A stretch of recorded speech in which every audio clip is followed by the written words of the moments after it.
flash flooding and heavy hail to Calgary, Canada on Friday night.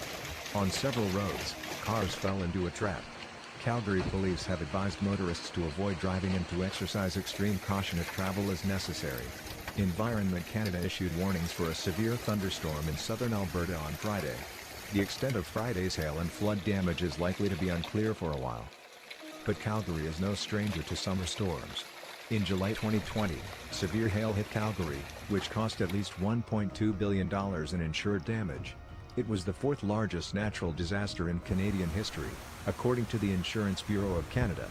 Calgary is a hot spot for harsh weather. Its location, between high mountain winds from the mountains, cold winds from the north.